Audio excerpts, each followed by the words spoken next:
So, welcome to Rose PG. I'm Rose. And I'm also Rose. And here we talk about indie RPGs, role-playing games, how to play them, mostly design, right? How to make them. And today we're here to talk about Mythic Bastionland by Chris McDowell, a game that we played recently and really enjoyed, but also had quite a few gripes with. Right. So maybe let's start with what we liked about it. Sure.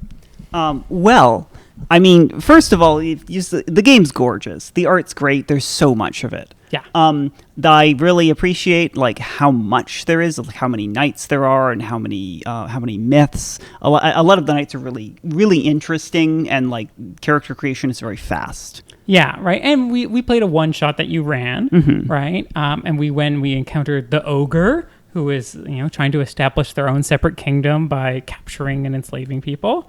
And we had a really good time. But as we were playing it, both of us had a lot of thoughts about the Hexcrawl part. Right. So I think we kind of wanted to talk about Hexcrawls. So I was thinking about it a lot, and the things I didn't like about Mythic Bastionland, and the things I liked about other ones, and then watching videos, and I think I've come up with 3 rules, right?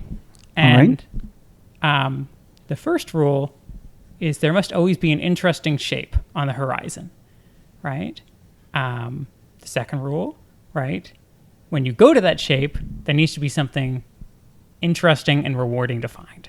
Okay. Right? And then thirdly, the world has to push back, right? To jealously guard its secrets, right? That it shouldn't be easy to explore, right? There needs to be some pressure, right? So let's start with the first one, right? So when I talk about the shape on the horizon, I'm mostly referring to video game open world design, right? You play a game like Elden Ring, Breath of the Wild, something like that. And, that's so much of what the game is you see something on the horizon that looks cool. You see a mountain, a tower, a dungeon, a giant flying beast, and you go towards it, right? Very often it glows, which, And I think this is kind of where Mythic Bastionland let me down the most, right? In that it was mostly a blank map, right? And there wasn't really anything to sort of go towards, right? I mean, there are holdings, but holdings aren't usually goals. Yeah. There are myths, and there are myths. There are myth hexes, and I think there's more of a sense of going to nearby locations and asking around and seeing if there's a seer and getting information. It does describe if you get to a high point, you can look out on the vista and see things in nearby hexes. So it does sort of partway get there, right? But definitely it puts a lot of work on the GM, right, to make interesting things, right? All the random generation mostly applies to just the myths and not to any locations, right? And you kind of have to come with all the NPCs up on the fly, unless they're a knight or a seer, right? Which there's lots of both of those. But if you want to meet a miller or a farmer, you probably happens, and I mean the omens do include a lot of those, but I'd say that the strength of the information it gives is the omens, right? So for those of you who haven't played the game or don't know, right, there's these myths. You pick 6 of them to just sort of set your campaign world, and there are things like the plague or the river or I don't know, the Iron Knight. I don't know what they all are, but and so as you get close to them, it triggers a series of events, right, called omens, right? So in our case with the ogre, we ran into some weavers walking down the road who were like, oh, an ogre captured us and tried to make us make tapestries, right? And that was great, and gave us sort of a bit of direction, right? But it didn't really give us that specific of anything to head towards. It was like, oh, go kind of north, right? And the myths aren't indicated on the map in any way. They're invisible, basically. You have to kind of stumble into them, right? And also importantly, in these open worlds, often it's really important that you're on the critical path towards something, and then there's things that pull you off the path, right? You're walking along towards the boss, and you see a cool tower, and you're like, oh, let's go towards the cool tower, right? There was no cool towers, right? And I think that's something that's really essential, right? And so in an open world game, but it can be kind of hard to not sort of be overwhelming. If you put that all on at first, right, then it's kind of too much. And now you're kind of managing how many hexes can you see? How do you put stuff on as you go? Are you using stickers? Are you drawing them in? Right? It creates kind of a lot of challenges, I would say. Right, and I mean the game does include it. There is stuff you can find. You can find ruins and landmarks and that number of other things. But it tends to be more like you come into the location and then you find the landmarks based on your role versus I saw that thing Yeah. over there, and Right. we decided to divert. Right. It's sort of like I watched some of the creator streaming it. He talked about being able to see stuff in adjacent hexes sometimes, but like pretty much nowhere in the rule book does it say that, or to say how to manage that, or how to set up sight lines, or how to signal to players where it's interesting to go. Right. It's kind of all this kind of like culture of play stuff.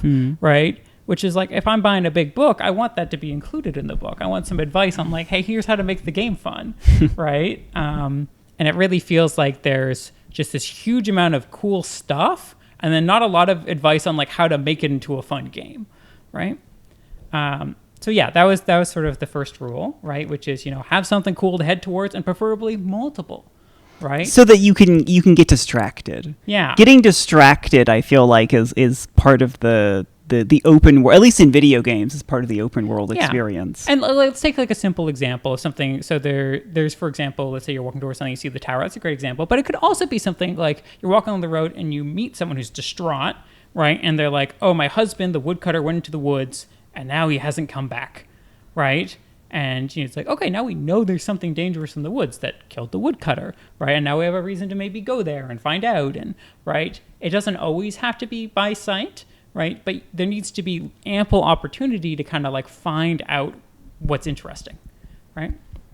And this kind of brings me to the second point.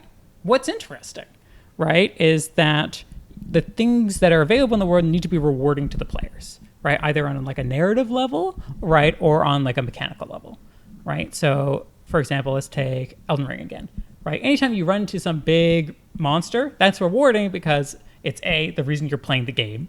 You want to fight big monsters, and B, it has a tangible reward, right? The souls, the XP that it gives, basically, right? And so it creates a lot of excitement around finding big, cool enemies, and especially unique ones, right? Or mini bosses, right?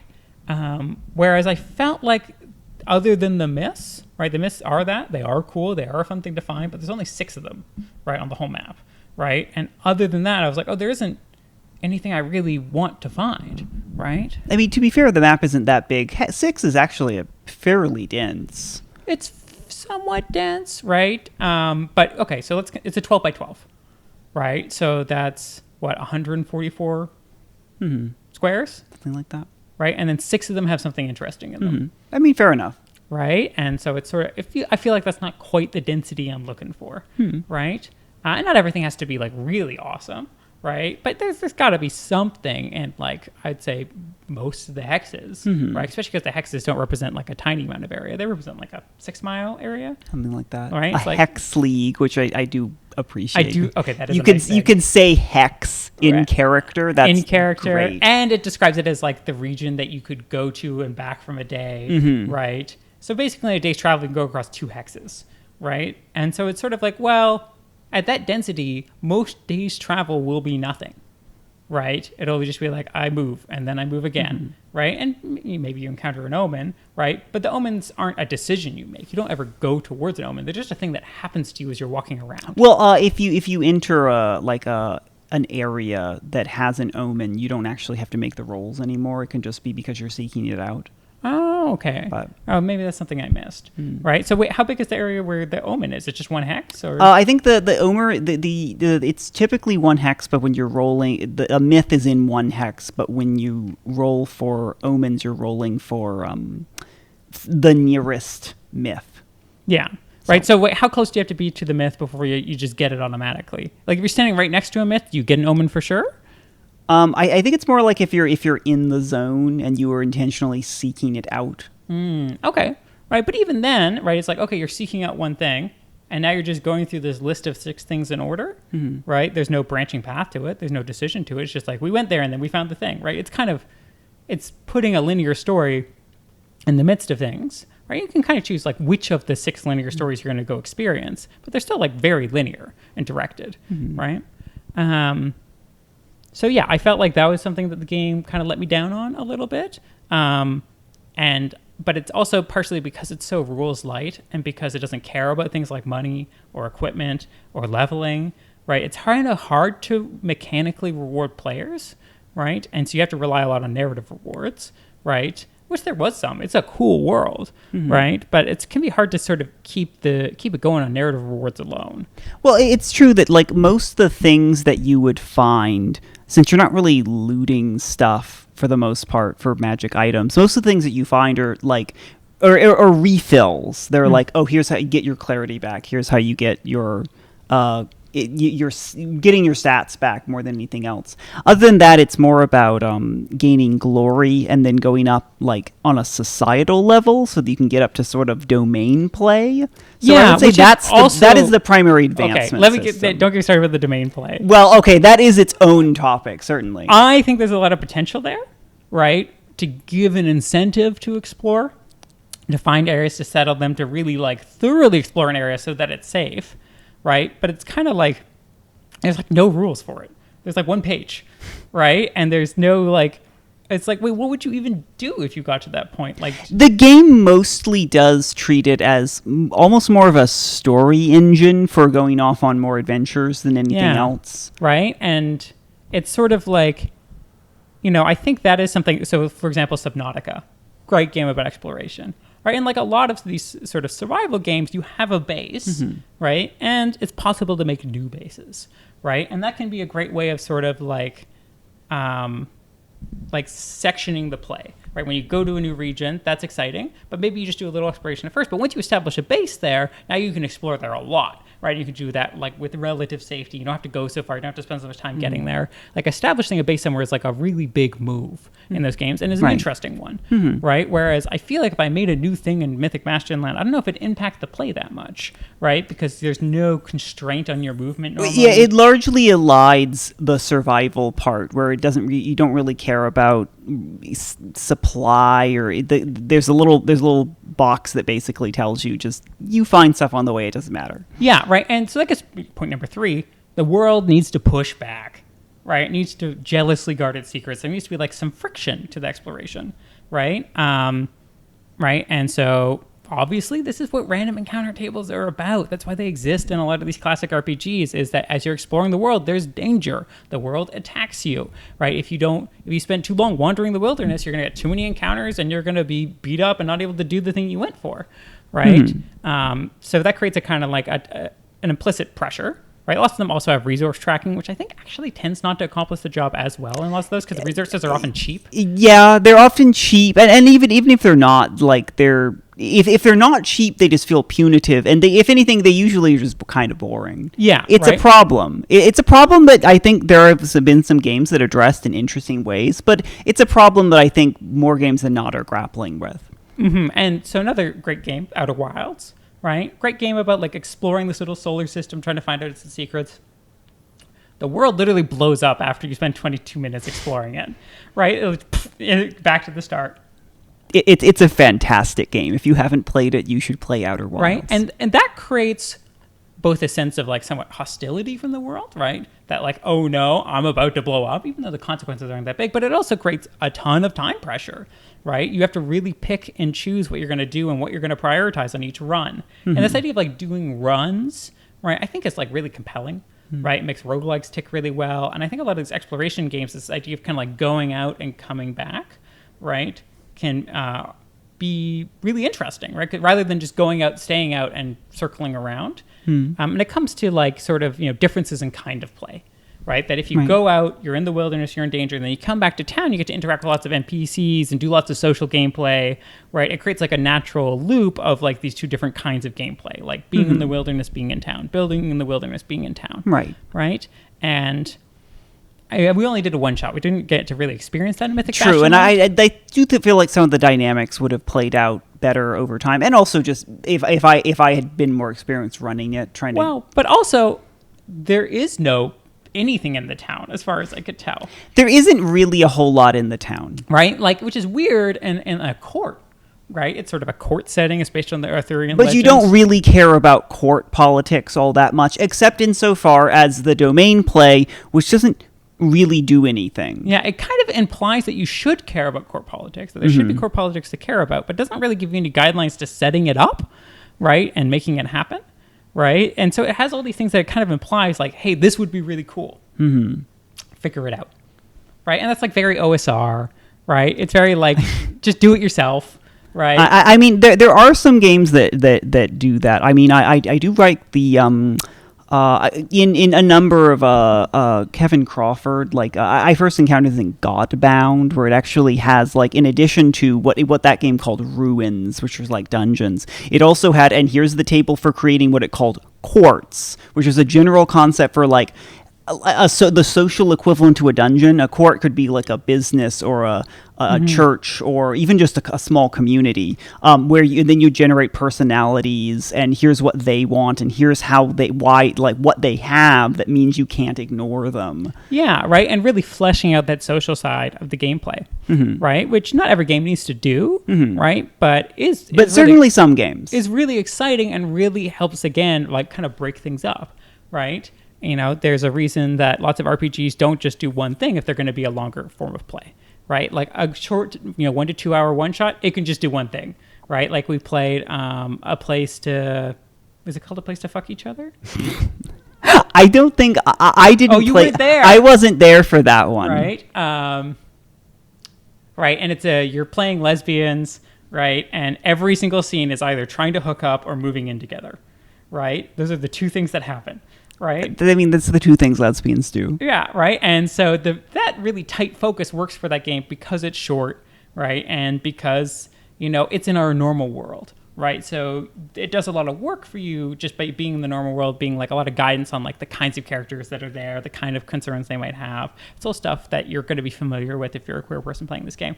Whereas Mythic Bastionland, it's like, yeah, we're kind of familiar with the tropes, but like we don't know the world yet. We've just shown up, right? And that's also like a bit of the weirdness, right? Is that it's like, okay, we're Knights of the Court. How come we don't know anything that's around, right? How come the map is blank, right? That's weird. I mean, at least when I ran it, I didn't make that. I just showed you the map. I felt like you should just have a map. You should know where the holdings are. And Absolutely. Why would you not have a map? Right, you might have a map that's inaccurate or not very helpful sometimes. Like lots of maps from back then weren't. Sure, an imperfect map, a map that only shows broad strokes, but again, going back to that, like that horizon sight line. Right? Like you need a way for the players to get enough information to make decisions. And, actually this brings us to point crawls, which I think are most of the time better than Hexcrawls. Hot take. I don't think a hot take at all. Right? I think. I say that. I think you'll find some people will agree with you. Yeah. Right. And I think one of the reasons that they tend to, be more promising is both they skip over some of the boring stuff of just you go through an empty hex, nothing's there. You go through an empty hex, there's nothing there. But they also do a much better job of communicating what your choices are. Right. You can go left or you can go right or you can go up. Right. Maybe you have like each node might have only a couple of things you can go do next.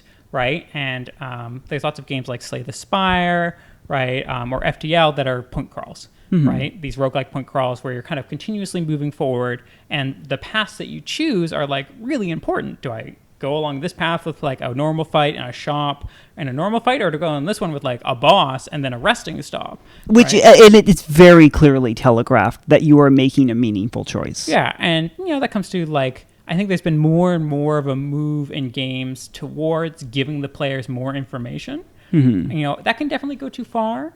Right? You still want to surprise people, but realizing that a lot of the time, this sort of idea of like, people don't know doesn't end up being very exciting because it just feels like stuff happens at random. Yeah, I mean, personally, I'm on the side of give as much information as you feasibly can. If anything, lean on the side of a slightly unrealistic amount of information, just because choices feel a lot more meaningful. Yeah. And I feel like the core of what a lot of like role-playing games, especially like within the more adventure game style descended from D&D, is about making those kinds of meaningful choices. Yeah, and like that's the thing. Some choices don't get less meaningful when you expose more information. Some do.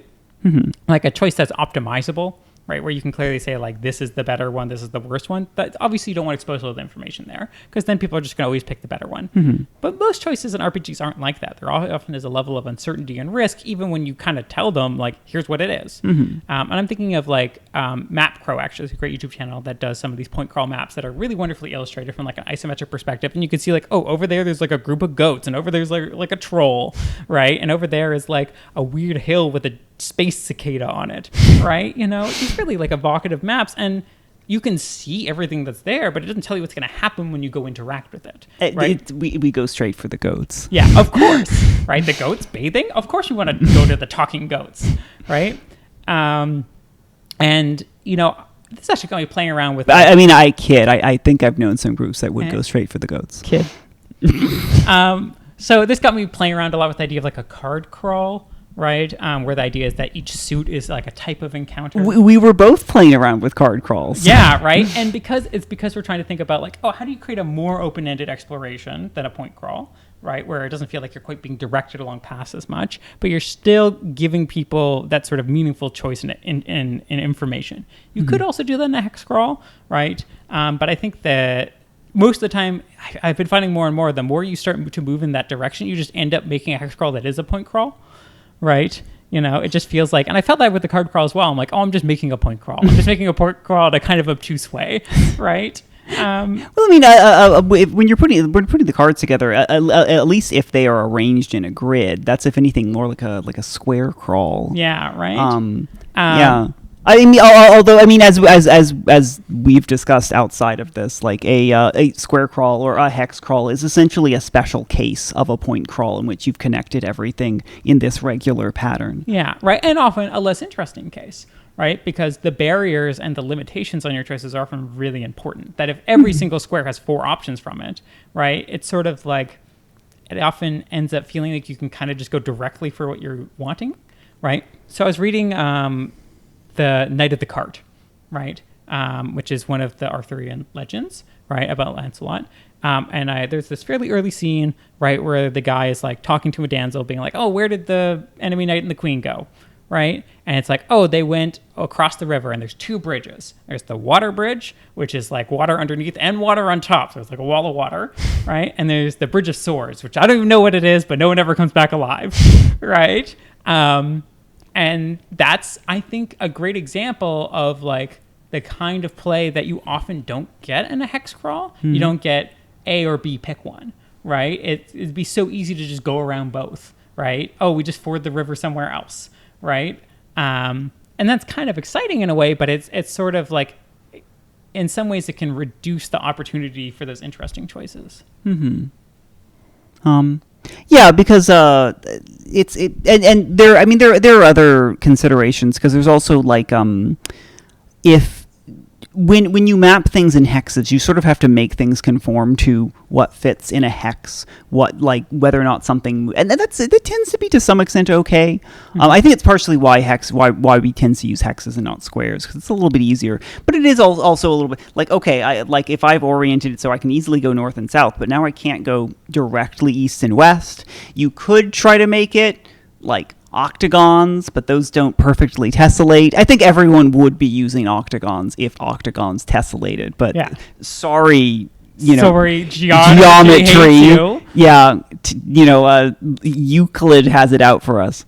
I guess an octagon crawl where you just have little spacers in between to make it work, but you can't move through those. Sure, right? You could. And I don't think that would work, because then each octagon wouldn't lead to 8 other octagons, right? I wonder if there is a weird 8-sided shape that you could make that would work, right?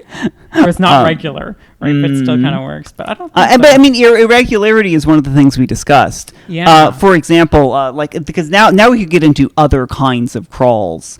Because there's hex crawls, points crawls. You could do square crawls. If you wanted to do 3D voxels, you could do cube crawls. I don't know why you would, but you could. I don't think they'd work very well in tabletop. I think you could do that in a video game. That would actually be pretty fun. It would be very cool in a video game. It's probably too hard to represent. Yeah. You could do. I have a game that I'm gonna get to eventually. That's about like digging down mining, where it's basically just like squares, except they're all vertical. You're actually digging directly down. Yeah, there's a solo game about dwarves. Yes, I have. I've read. I'm blanking on the name. I have that one. Yeah, we'll put it in the description. So you could do it vertically like that.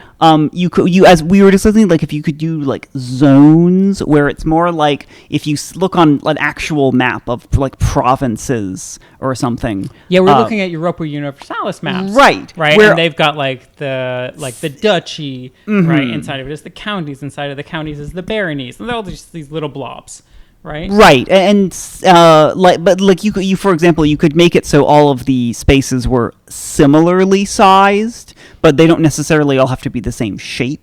Yeah, and they don't have to connect in predictable ways. Right. You can have long, skinny ones, right, that connect to lots of things. You can have ones that only connect to one or two spaces. And the nice thing about that is that you can make it follow local geography, where it's like, here, this is a boundary line because this is a river, or this is a mountain, and this is a pass. Yeah, I think at the point where you start to get really granular with it, you start to lose some of the advantage of the blobs, because you end up making them more regular by just necessity a lot of the time. Right? Because you're trying to pack a lot of them in. Whereas I feel like if you go with a larger blob, like a region, right, you can make it much more weirdly shaped. Right. And then inside of it, it can be more open movement or a point crawl or, right, that the idea is like, oh, you go to a region, right, and that, that costs you a lot of resources or whatever, right? But within the region, you can move relatively freely. Right. Well, of course, I mean, the one of the issues with that is that it's very bespoke. You're having to come up with that map. You're sort of having to be disciplined about what makes sense to connect. Whereas the hex is very it's very regular. It's very forgiving in the sense of like you can't mess it up too bad. Yeah, I think there's actually, talking about these spheres of influence, where there's like a point of interest and there's all the spaces around it you can see, right? I almost feel like that could be the basis of something where you have these like circles that overlap. And each circle has a thing in the middle of interest, right? And so as you kind of move across these circles, you understand that you're like, oh, I'm within the range where I can see this thing. So are we measuring things with tape like a war game? No, I think you're just drawing. I mean, you could. I think you just draw a lot of circles, right? And then it's sort of like, oh, you can sort of move across the map, right? Relatively free. But every time you go from one circle to another, right? Then it's like, oh, now here's what you can see, right? So it'd be sort of almost like a Venn diagram crawl, right? The Venn crawl. I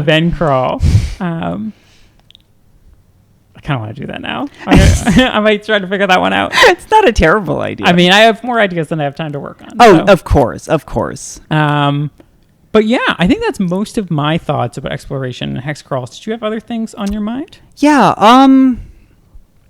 I mean, we could get very in depth about like for example, I in researching on this got off on a number of other things that use the word crawl that aren't even maps. What are they? Oh, like a depth crawl. Oh, right, where you have like the layers of increasing danger. Right. So you have if you're not familiar with this concept, it's where you have a big table of landmark rooms, places you can encounter, and then you're rolling. You say, okay, we want to go deeper, and so you roll, and then you get. But what you're rolling is not. The die size is not large enough to get you everything on the table. You can only maybe get the first quarter of it. But every time you go, and then you draw that on the map and you connect it, it sort of procedurally generates a point crawl as you go. But then you draw it on the map, and now you've gone deeper. So now you're adding that depth bonus to your roll. And so as you go further, you start rolling more and more further down the list, and stuff gets... more dangerous, but typically also more rewards. Yeah, right, and that makes a lot of sense, right? This classic trope in lots of dungeon crawls, right, is that of course things get dangerous the deeper you go, and that creates like this nice metric for understanding the space, right, and creating a sense of risk and reward, right. I was watching this video about nonlinear levels, and they were talking about like, oh, it's all about these sort of like spaces of like safety and spaces of danger, right? And sort of like an example they used is like a field, right, where like there's kind of a relatively safe area, and then it goes into a more dangerous area and a gradient, and you kind of go in and out, right? And it gives you a lot of agency and control over it, because you can always choose to retreat, right? As opposed to something different where you have like little islands of safety and then lots of danger between, right? That gives you a lot less control, right? And I think it's interesting to think about like, how do you create this like rhythm of play, right? Through your structure, right? Where it's sort of like you're going from sort of like less dangerous to more dangerous, back to less dangerous, right? Like how are you playing with that pacing and tension by moving through a physical space, right? I think depth crawls do a pretty good job. Yeah. What else? Flux space. What the heck is flux space?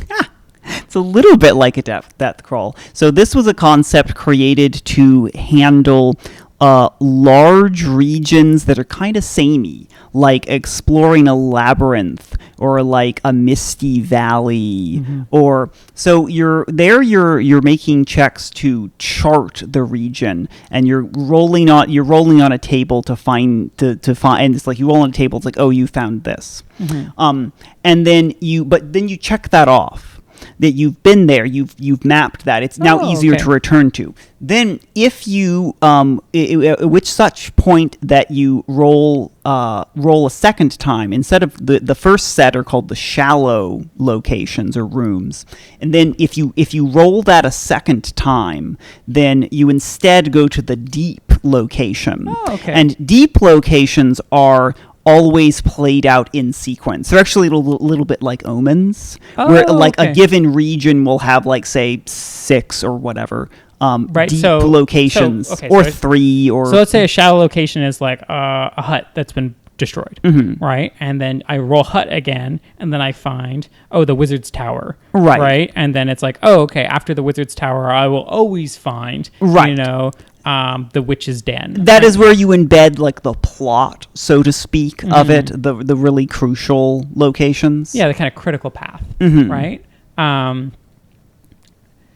So I guess finally, if you were going to change the Hexcrawl in Mythic Bastionland, right, and just one way, right, what's like the one thing that you think would be most important to change?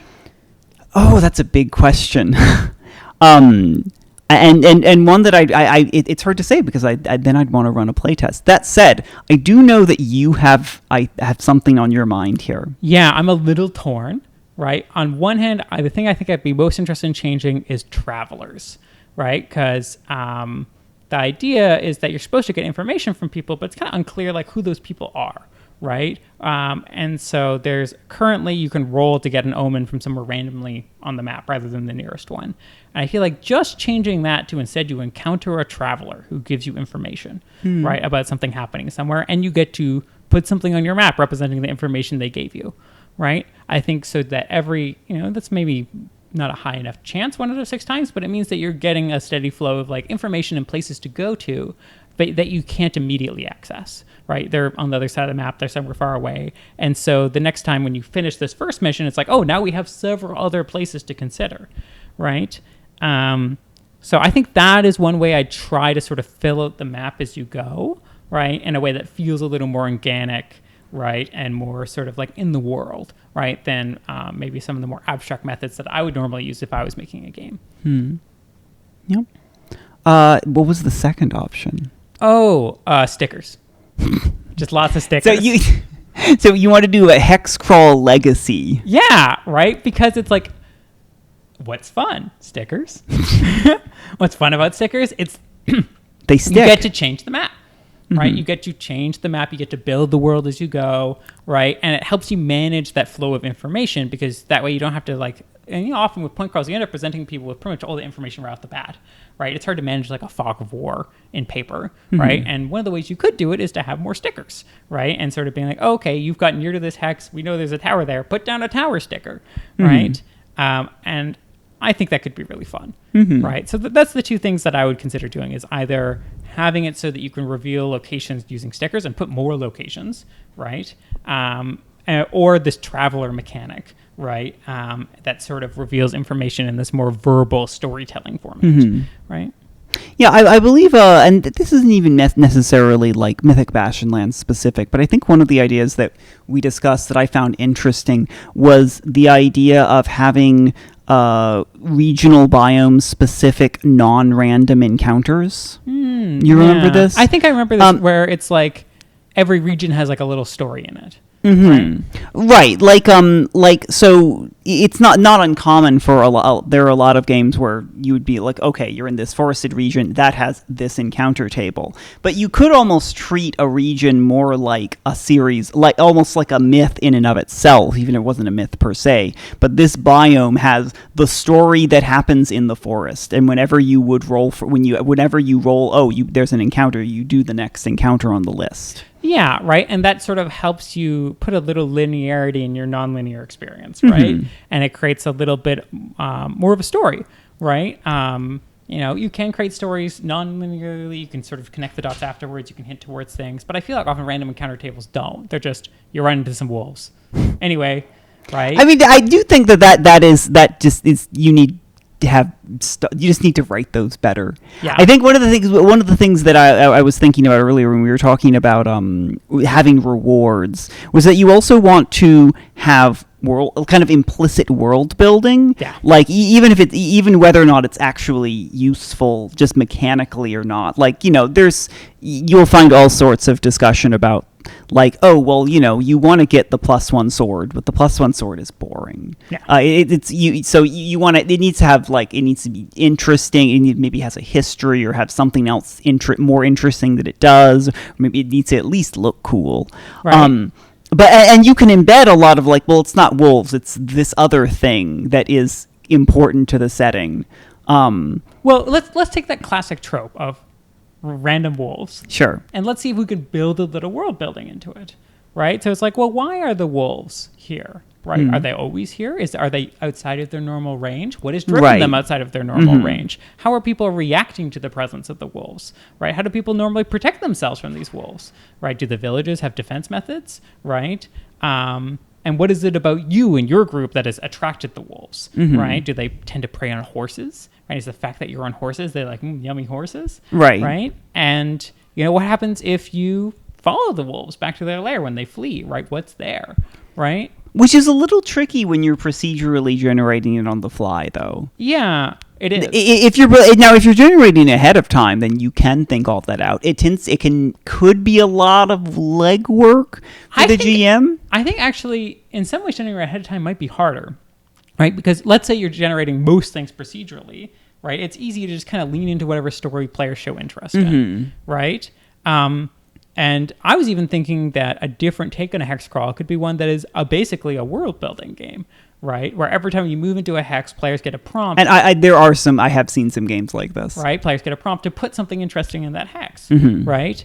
And that feels like, exploration and creation are kind of like these parallel tracks, right? The exploration is kind of like finding out someone's interesting creation, whereas making it yourself you're still a discovery process, especially if you're working collaboratively with people, right? You're like, I don't know what's going to be in the next hex because no one knows, right? Whereas normally it's like, oh, someone knows, the game knows, or the person running the game knows, right? Whereas it creates an interesting tension when literally no one knows yet. We're making it up, right?